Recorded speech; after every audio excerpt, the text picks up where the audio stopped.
Yeah, it's fascinating to read that kind of stuff. So on a scale to 1 to 10, meaning, like, let's say that we decide that these sayings were written by somebody and that person probably is Jesus. Put that aside for now. On a scale to 1 to 10, 10 meaning Jesus probably said it, and a 1 meaning he probably didn't say it. Which of these sayings are closest to 10? Do we have any a couple or 1 or 2 maybe that are not, they don't have to be 10, but like which are the closest 7, 6, whatever that is? Which are the highest on that ranking, on your opinion?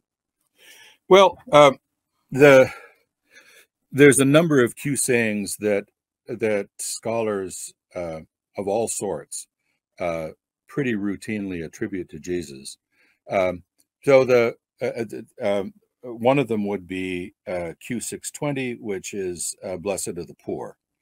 Now, I mentioned right at the beginning that there's a disagreement between Matthew and Luke in how they frame this. That is, Luke says, "For yours is the kingdom of God," second person plural, and Matthew says, "For theirs is the kingdom of heaven," third person plural, using kingdom of heaven instead of kingdom of God. But they at least agree on the blessing of the poor. Now, the one of the reasons I think for attributing this that Q saying to the historical Jesus, and as I say, most reconstructions of the historical Jesus will include that one, is because it's triply attested. It occurs in Q, which means it shows up in Matthew and Luke, but it's also Gospel of Thomas 54, and there's an echo of it in James 2:5. So this is a saying which, at least in my view, can be probably attributed to the historical Jesus because it shows up in 2 or 3 different locations. The saying on divorce, prohibiting divorce, in Q, this takes the form that the man who divorces his wife and marries another commits adultery against her. That appears in Q 16. It occurs in Mark, and it's cited by Paul as a saying of Jesus in 1 Corinthians. So you've got 3 different, I think, independent attestations of it. That, for me, would constitute a reasonably good ground for saying that probably does go back to the historical Jesus. Sayings that are singly attested are only in one source. It may be harder they may not be a number 1 on your scale, but there may be still good reasons for attributing it to Jesus. But the ones that show up in 2 or 3 independent historical sources, I think have a better chance of going back to Jesus than some other ones. So I would say that divorce saying, the blessed are the poor, the parable of the mustard seed is one that shows up in Q, in Mark, and in the Gospel of Thomas.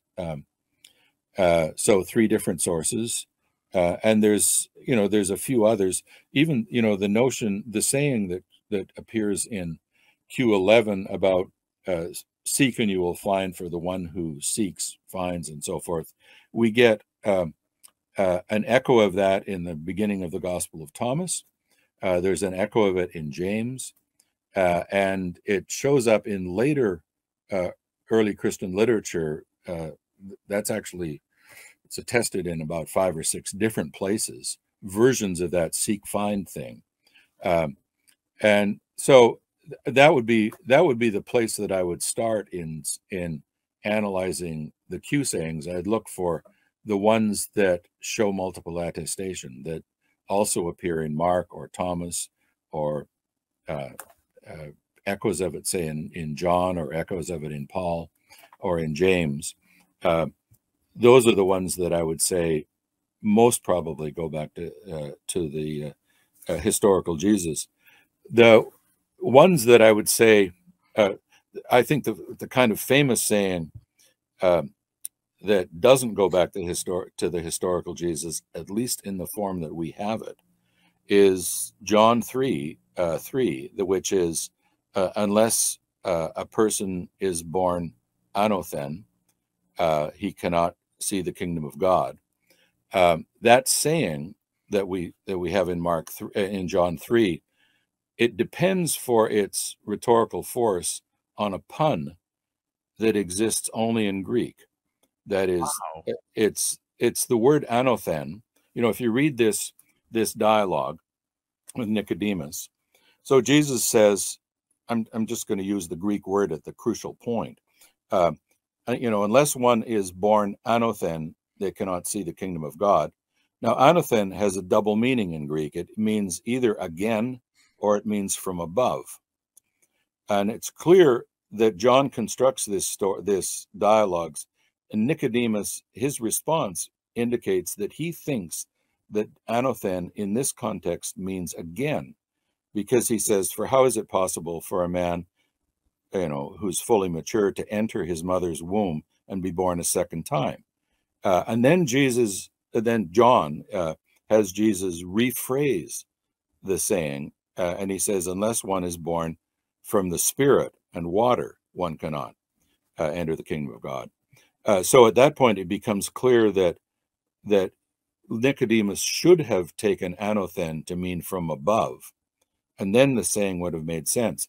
But the very fact that the whole rhetorical effect of this saying plays on a pun that's available only in Greek, not in Aramaic, would suggest to me that at least in this form, Jesus didn't say that.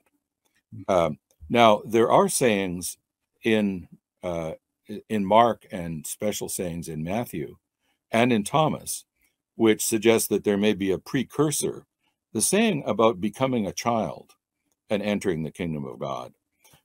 That may be a kind of precursor of John's version of this born again saying, because unless one turns and becomes a child, one cannot enter the kingdom.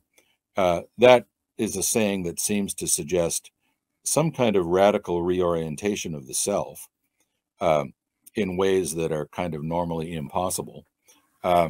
And that saying, because we've got versions of it in Thomas, we've got a version in Mark, and we've got a second version from another saying that Matthew records. That, I think, has a better chance of being historical Jesus.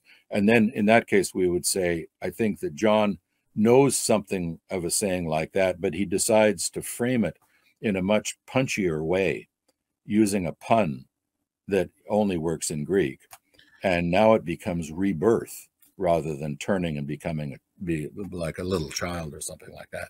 So I'd say John 3:3, not from the historical Jesus in the way it's been framed, but there may be something behind it that is historical Jesus stuff. Do you know of any areas in the Greek world where that pun is used at all? I don't know offhand whether we've got other examples of the pun, of that word functioning as a pun, but we've got lots and lots of instances of the word in Greek being used sometimes to mean again and sometimes to mean from above. We got lots of examples of that. John, the author of the Gospel of John, likes puns, and he uses some the word hupsao to either to glorify or to lift up physically is a pun that he uses. Now that's a pun that also works in Aramaic, right? There's an Aramaic word that has both the sense of to lift up someone physically, as on the cross, and also to lift them up socially or in terms of reputation, that is to glorify them. So John, there are puns in John that would work in Aramaic, but the John 3:3 doesn't. It only works in Greek. Wow, that's fascinating. Is there any other examples like that you think, yeah, he didn't say that? Well, one example would be, we have a number of sayings, say from Q, that indicate that Jesus is willing to associate with disreputable, with persons who have some level of disrepute. So tax collectors or toll collectors. So we've got in Q a saying. Jesus says, to whom shall I compare this generation? That is his fellow Jews. They're like children in the marketplace who say, we piped and you didn't dance. We sang a dirge and you didn't mourn. For John the Baptist came neither eating nor drinking, and you said he's demon possessed. And the Son of Man, self-reference, came eating and drinking, and you said that he's a glutton and a drunk, a friend of tax collectors. So that, and we've got a number of sayings in Mark that suggests that Jesus associated with persons of that particular group. Now contrast that with Matthew 18, where this is material that doesn't show up in other sources, where Matthew is elaborating some disciplinary features of a Christ group. So if someone sins, you go to them privately and see if you can convince them to do otherwise. If that doesn't work, you take another person and encourage them. And if that doesn't work, then you treat them like a tax collector. So, I mean, I say to my students, what does that mean? Does that mean you have dinner with them? No, clearly. I mean, Matthew says, treat them like a tax collector. In other words, you throw them out. You do not associate with them.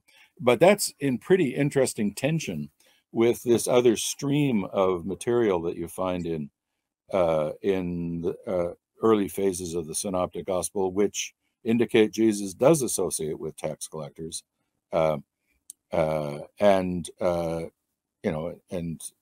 isn't about to rebuke them or throw them out of his company. And Matthew is even willing to imagine that one of Jesus' disciples, Matthew, is a former tax collector. So I'd say the Matthew 18 use of the Matthew 18 Jesus saying probably doesn't go back to the historical Jesus at all. It reflects a somewhat later stage of the organization of Christ groups, where it's important to decide who the pious are and who the impious are, and the impious you exclude. But this, I think, already belongs to a phase of the development of organizational practices within Christ groups, where you have to come up with disciplinary rules. Many of the associations that I work on similarly had disciplinary rules. So being a disturbance at the group's banquet might be enough of a reason to get you expelled.